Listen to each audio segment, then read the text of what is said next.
morning, everybody. This is Jennifer Lazo. I'm the Secretary of the Emerging Technology Caucus.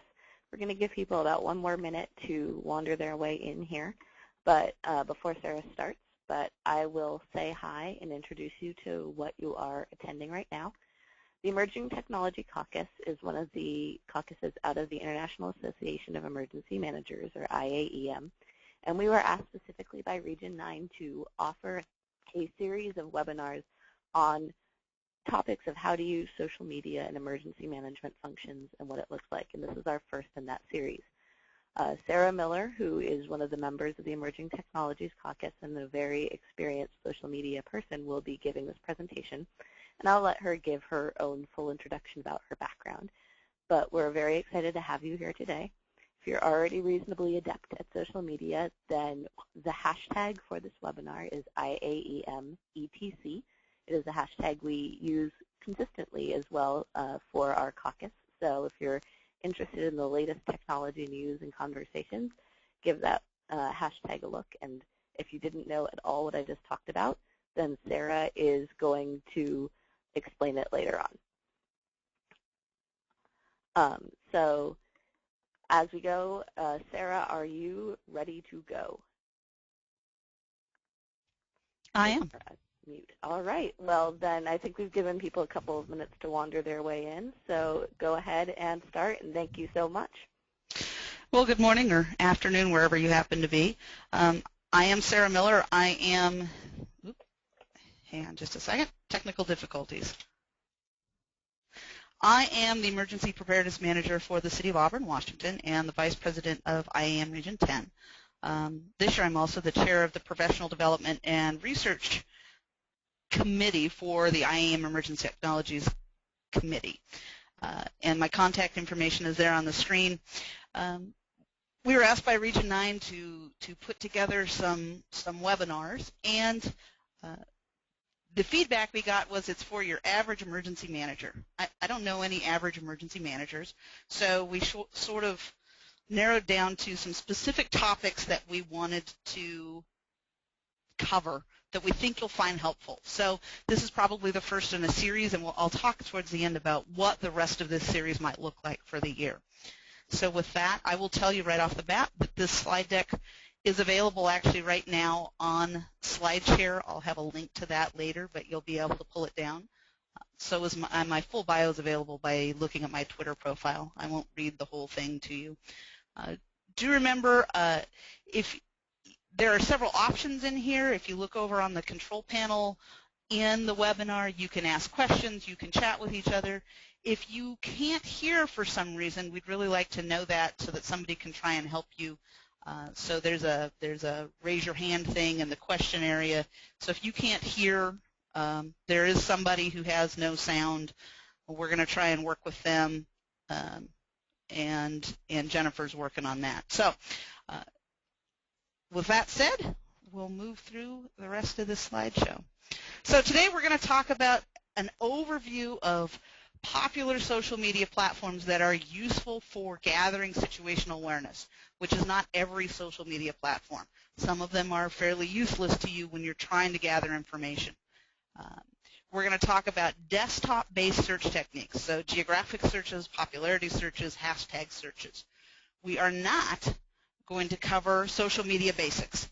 You're welcome to stay if you are looking for basics. I've got some links at the end where you might be able to learn some of the very basics. We're not going to talk about doing searches from mobile devices because they're different.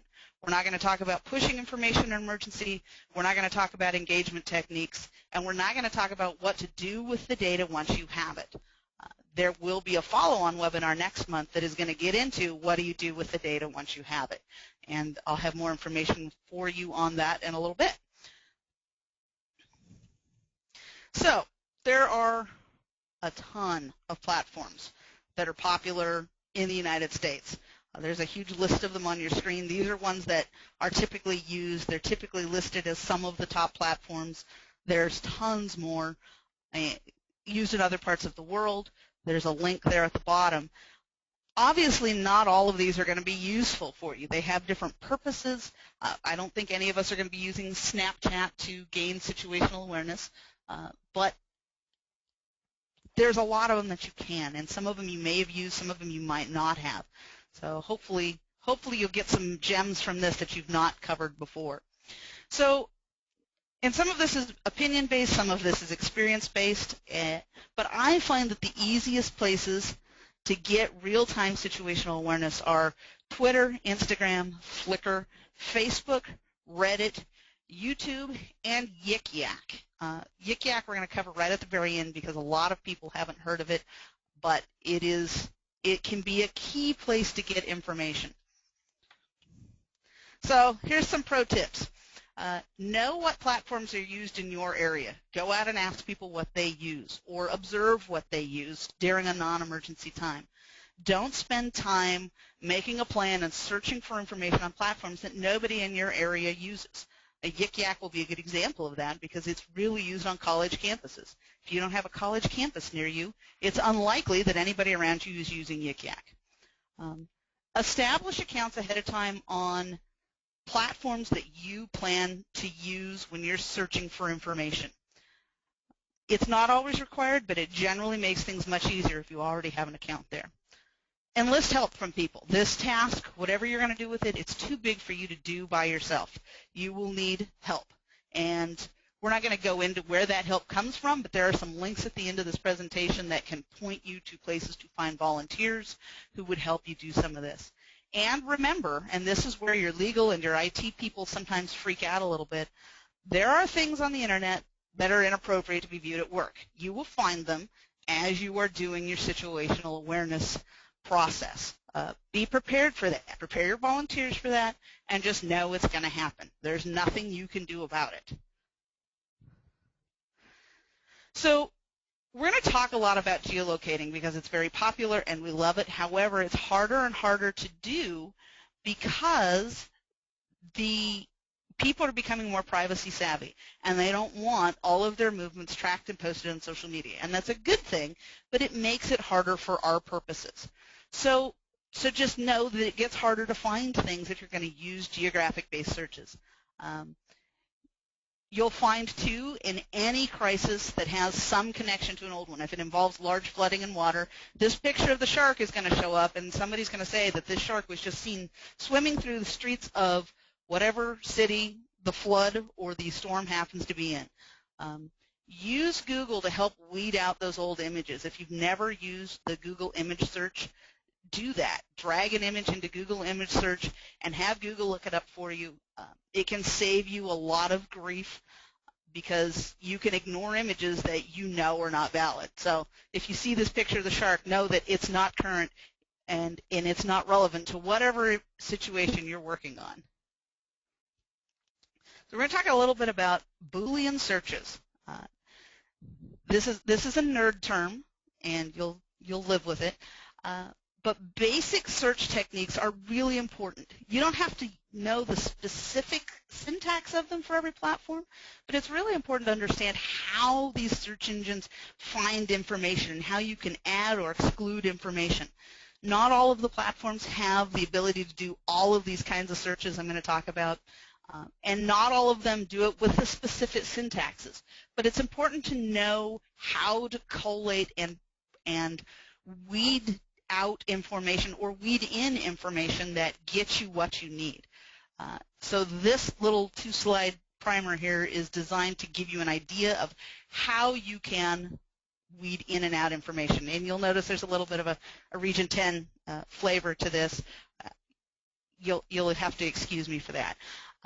So if you use quotes in a search engine, it returns the exact phrase that's within those quotes.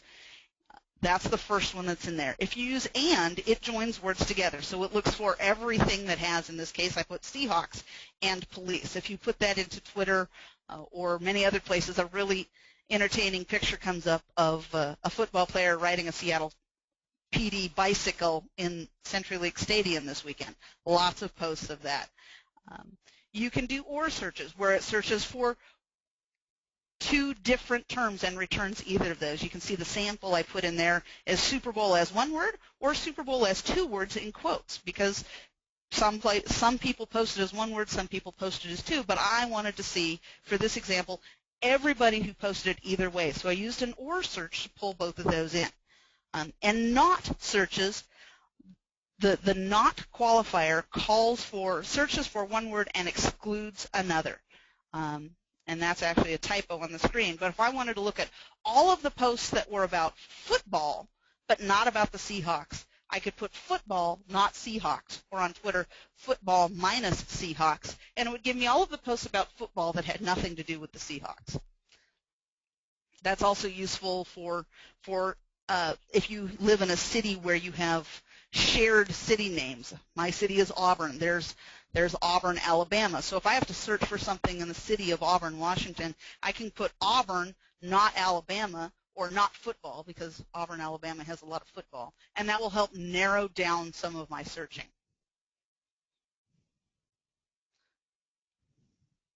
So now I'm going to talk about some of the specific platforms that we can get into and how you can best use those. So Twitter has a great ability to search in all kinds of different ways. So it does geographic-based trends. So when you first pull up Twitter, if you're using the native Twitter client, so if you've gone to twitter.com, on the left-hand side of the screen, it tells you what hashtags or topics are trending in your area. And that can be really useful if you're looking for information on a specific thing. The advanced search is one of the best advanced searches for any social media platform on the internet right now. Twitter's advanced search is very useful. And you can see over here that it does all of that Boolean searching for you. You can search for all of the words, exact phrases, any words, which is connecting with an OR, and you can do exclusions. You can even search by specific accounts. You can search by location without having to know a latitude and longitude. You can just put a location in. And you can narrow it by date. You can also include retweets. For our purpose, we probably want to exclude those because we don't want to see every time someone retweets something we've already seen.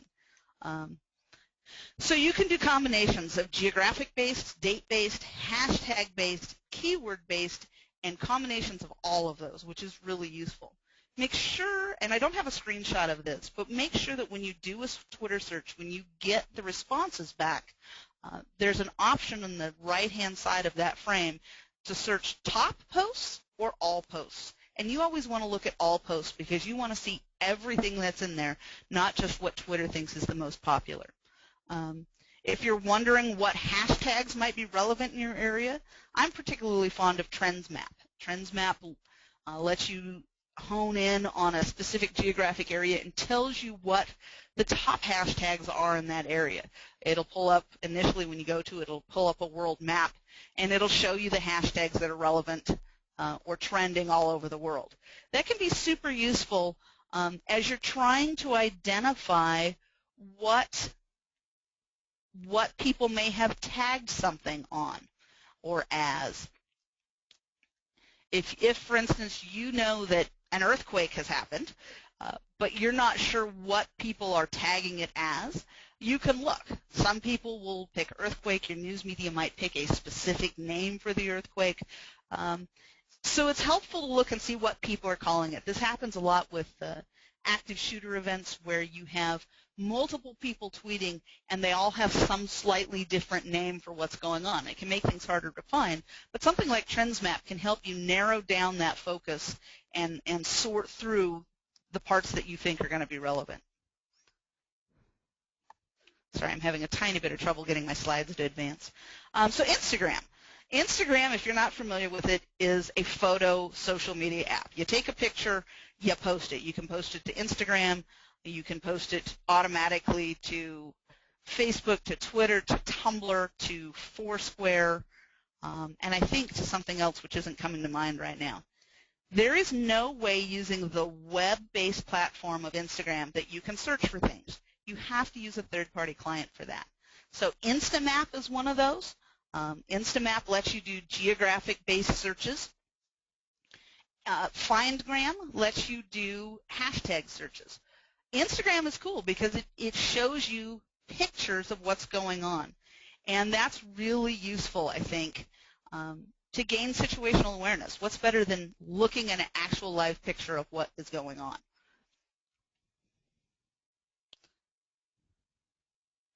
Flickr is another photo-based one. Flickr also has a great advanced search engine. They do map-based searches, so you can search by dates, keywords, tags, map-based. This particular map I actually made last night. There was some sort of protest going on at Seattle Center, so this came right out of Flickr. I just did a street map overlay.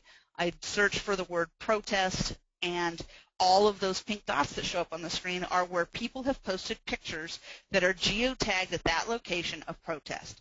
The issue with this, with the map-based search, is it's really hard to narrow down dates. So I got things that went back several years, and I got some current ones. So you have to sort things out. But it's a really cool way to get an overview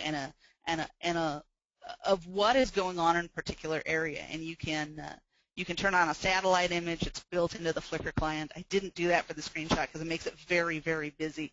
But you can get a satellite view that has those locations geotagged for photos. So it can be really useful. It's not as popular as Instagram or Facebook for posting pictures, but it is one of the options that's out there. Facebook. Most people use Facebook. It is probably the least friendly of all of these platforms to gain situational awareness. You can only search by keywords or hashtags, and it has very limited search capabilities. Your ability to find things is based on posts that were made public or that were posted by your friends or posts that were made directly to your organization's page. So it's very limited. People might be posting all sorts of things, but if they're keeping them private to their own friends, you'll never see them. And at the bottom is a screenshot of a very simple search I did last night after the I-75 bridge collapse in Ohio. I just put a hashtag bridge collapse in there. And you'll notice that that is the very last thing that came up. It suggested first that I might want to go visit the musician or band called Bridge Collapse, and that is not what I wanted. I wanted the hashtag to see what people were saying about a bridge collapse. So it can be useful. It's going to be more useful if you've generated a good social media presence in your community and people go to you with information if they know to tell you things. It is less useful for just finding raw data. Reddit. Reddit is the platform that probably scares me the most. It is very diverse. It is hugely useful. There's tons of information on it. It's got a really great advanced search feature, which allows for Boolean searches, so you can do and or not.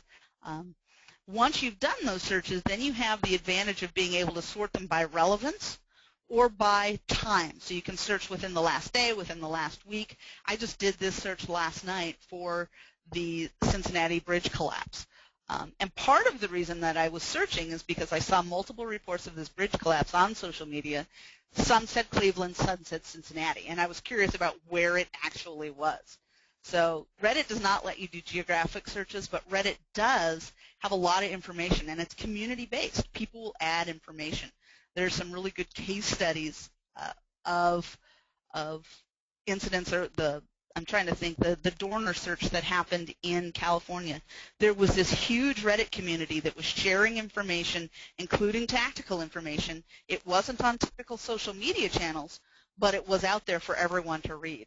And that can be hugely useful for you, but it can also be very devastating if there's some sort of tactical issue going on that suddenly gets released that you didn't want to have released.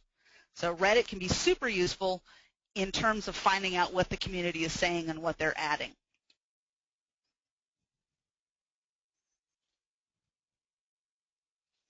YouTube. YouTube, actually, you can capture a lot of videos. Obviously, YouTube is a video surface. You can filter them by time period, by video length. You have to do a basic search for something. For an example, last night I searched, you can only search keywords, so I searched the keyword Seahawks. It turned out about 687,000 results. Well, clearly that's too much. So this is their filtering option where you can filter down to what you want to find. So you can look at when things were uploaded, what the features are, what the relevance is to your search, and that relevance is determined by the YouTube algorithm, not by you. But this can be really useful if people are taking video, which they do, and posting it. You can actually get a lot of information from viewing that video and looking to see what people are talking about. So I'm going to talk, this is actually the last specific app I'm going to talk about, and this is Yik Yak. Yik Yak is an anonymous, completely anonymous application. You don't sign into it, you just open it. It's used on college campuses. It's really only useful if there's an actual incident going on. It has no web-based or computer-based interface. It only has an app. You can work around that using an Android emulator for your computer. I think that this has huge relevance, particularly for active shooters and things like that on college campuses. There is a ton of information being posted there, which day-to-day has no relevance to you, but during an incident, it can have huge relevance because students are using it. Students are using it every day to talk about inane things, but when something happens, they're using it to talk about the thing that is happening on their campus. So I'd encourage you to at least take a look at it.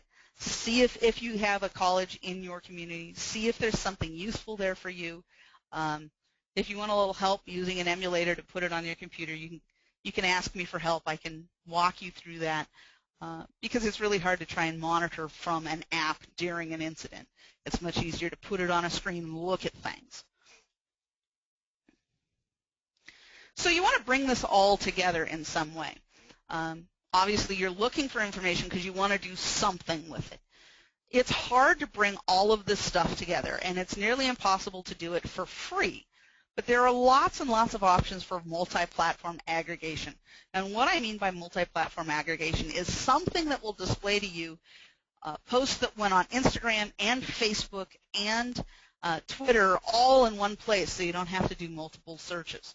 The free ones have a lot more limited functionality, and they generally don't do mapping across multiple platforms. Before you go out and start looking at them, though, decide what you want to focus on. If your community is small, mapping may not be a huge issue for you. You may be just fine doing just text-based tweets. So figure out what it is that you want, and then start to research the platform that does those things. If you ask 10 people what the best thing to use is, you will get 10 different answers about what that is, because everybody has a different idea of what they need, and everybody has a different experience level of what they're used to. So make sure that you narrow that down so that you're not investing time and resources in something that you're really never going to use. So there's some sample free services here. There are many, many others, but all three of these are free services that aggregate text messages, text posts of some type, Tagboard, Social Point, and Social Mention. They do not do it based on mapping. There are paid services which do mapping. If you are using ArcGIS in your organization, there are some handy tools that your GIS people can install into your GIS system that can pull location-based messages from Twitter, from Instagram, and put them on a map in a system that you might already be familiar with. There's Geophedia, which is very popular. There's SnapTrends, there's Sysmos. And almost all of these offer free demo accounts. So take a look at them, figure out what it is you're trying to accomplish, and then seek the solution that best fits your needs and your budget, because some of them are very spendy as well. So I'm going to just touch on the basics and where you learn the basics. The National Disaster Preparedness Training Center in Honolulu has a Social Media for Natural Disaster Response and Recovery seminar. It is available online as well as in person. It's free regardless of which way you do it. It's a good how to use social media in disasters basic course. FEMA has a IS-42 course, which is social media and emergency management. Both of those are good places to start if you want to point people to those or you just want a refresher on the basics. I'm going to talk, obviously, the IAEM Emergency Technology Caucus. We look at emerging technologies, which means different things to different people. If you've never used social media, then it's an emerging technology for you. For some people, it means drones and things like that. So I'd encourage you, if you have an interest in technology, to look at the Emerging Technology Caucus website on the IAEM page. There's also a very useful document on Google that's maintained by Scott Reuter, and the link is there for that. It has all kinds of social media links and tutorials and tips and platforms and all sorts of stuff. This presentation is available on SlideShare, though I'm going to make an edit because of the typo that I saw. Another place, if you're on Twitter, you can follow the SMEM, Social Media Emergency Management hashtag, or the IAM ETC, which is IAM Emerging Technologies Caucus on Twitter. And 9:30 Pacific time every Friday, there's SMEM Chat, where we pick somebody picks a topic and moderates a discussion on Twitter about whatever that topic is. Next month, we will have a follow-on to this webinar. It'll be Friday, February 27th at 10 Pacific, 1 Eastern. It'll be a case study of the Napa earthquake, and you can register for that on the IAM website. We'd really like to know what other topics you would like to hear about. And at the end of this webinar, you'll receive a survey where we will ask you to please provide us with any topic suggestions you have for the future. I know there's some questions. I can sort of see them there. I think Jennifer is going to read the questions, and then I'm going to endeavor to answer them. Are you still there, Jennifer? I am, and thank you so much, Sarah, for joining us today and giving us this amazing presentation. You were getting a lot of kudos in the questions as well. But a first question that has come up, first of all, everybody please go ahead if you've thought of something, if you have any questions, if you want more information on the topic, you can submit it via the question module or via the chat, although the questions are easier for us to see. So feel free to use that. And here's our first question, which is, are the parameters for Boolean searching universal? Are they the same for all platforms? They are not. Boolean searches are universal. However, not all platforms use Boolean searches. Some of them use modified Boolean searches. Some of them use full Boolean searches. So yes and no. You have to look and see which search patterns are used. And each social media site generally has some sort of tutorial about what their search capabilities are. And I think that we have access to contact information for this group. I actually found a really great resource that talks about searching on social media and Boolean searches. And I can send that out to the group if there's an interest in that. Wonderful, thank you. Another question we have is about using virtual operations support teams. Could you discuss that for a little bit? I can discuss that for a little bit. That's a little more operational, but in that first couple of slides where I said you can't do this on your own, VOST teams are a way that you can solve that issue. So a virtual operations support team is a group of known volunteers that you have a relationship with, hopefully, and they do searching of social media. They do pushing of information on social media on your behalf to try and take some of that burden off of you. There are teams around the world. One of the beautiful things about them is that because they are, many of them are global in nature, they can support your operation 24/7 because they have members across the globe in different time zones. So they're actually, if you look at that link that I posted to Scott Reuter's resource page, he has a lot of information on VOST. He actually leads a VOST team or is a member of one, and he's got a ton of information and resources that would probably be really useful to you. They do, like any other volunteer group, they do take some management and some time, but it's usually time that's well worth it. Even if you don't have your own team, you can't start your own team, make a relationship with an existing team, because that's what they live for. Alicia Griswold calls them the pajama volunteers, because they volunteer on your disaster without ever leaving their house and getting out of their pajamas, and they're a great, great resource. Excellent. All right, another question that's come up that is, in cobbling together an IOC at the start of an incident, how would we go about establishing a listening post that ties all the data streams together for an intelligible result? Well, The ideal option would be to use one of those commercial products like Geophedia or something like that that is pulling from multiple data streams and compiling the information and doing some preliminary sifting of it for you. That's the ideal way to do it. The less ideal, but sometimes easier way is to have multiple people assigned. I still don't have budget to do a commercial one, so I will sit a volunteer at a Twitter station and a volunteer at a Facebook station and a volunteer at an Instagram station and have them search and compare notes.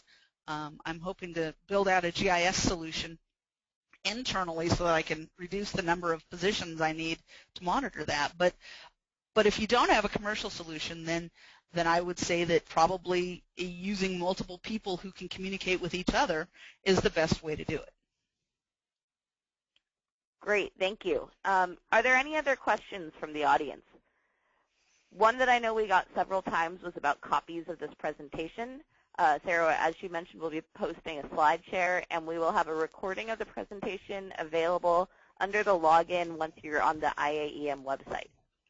Yeah, and as soon as this presentation is over and I've made that one little change to the typo, there will be a link in my Twitter feed, which is @SCBA. So if you're on Twitter, you'll be able to find that. There's also a link. I think there's already a link to it on my LinkedIn page so that you can easily find it. Or if all else fails, you can email me, and I will send it to you.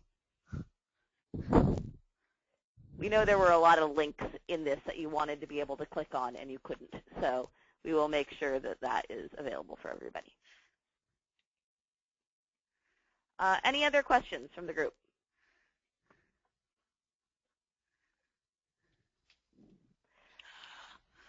Well, to give you a little bit of a preview of what we will be talking about in the next session, Sarah just gave an incredible introduction for how to find data. This next one is going to be how you can use data and actually put it into operationalizing an incident. So how that data can translate from being a tweet you see on a screen to being action that is taken in an EOC. There will be discussion of specifically the Napa earthquake incident with a Red Cross perspective, although some other incidents I will be sprinkling them into the presentation as well. So how we've actually taken data and made it into something and how to use that data. Hey, Sarah, someone wants to know where your LinkedIn page is. The easiest way to find it is to just go to my Twitter page and click the link in my bio because it's right there. Otherwise, I think it's linkedin.com/in/skmiller. And what is your Twitter handle, Sarah? SCBA. Sorry, I was going to pull that page up, and I'm having technical difficulties. All right. Any other questions from the group before we send you on your merry way so you can go find exciting information? Here's a question for someone with NERT in San Francisco. They are now operationalizing social media at certain battalion stations. Any suggestions? I highly recommend you listen to our next webinar. That and I actually, the core of my volunteers come from my CERT program. I have 600 some odd CERT people, and a subset of those had an interest in an aptitude for social media. Most of them turned out to be my ham radio operators because as the ham radio operator said, oh, this is just message traffic. So it was a natural thing for them, but we put them through some of the basic training, the IS-42 class, the NDPTC Per 304 class, and got them hands-on time, and we've done some exercises just for them so that they get a good grasp of what it is we're trying to accomplish. And I encourage them to observe other people's disasters and learn from what happens on social media during other people's disasters. I think it's always easier for all of us to learn on somebody else's disaster than our own. We make better contacts, and we can find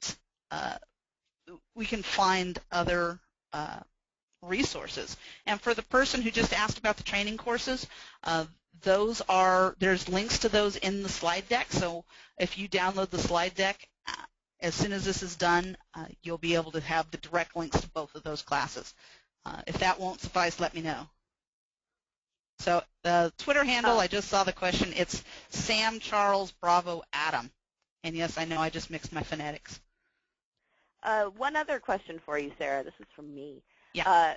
So tonight we've got a nice event that will be very active in Twitter. We have the State of the Union going on. And so do you have a suggestion on how to use known events as a good practice point for following different hashtags, et cetera?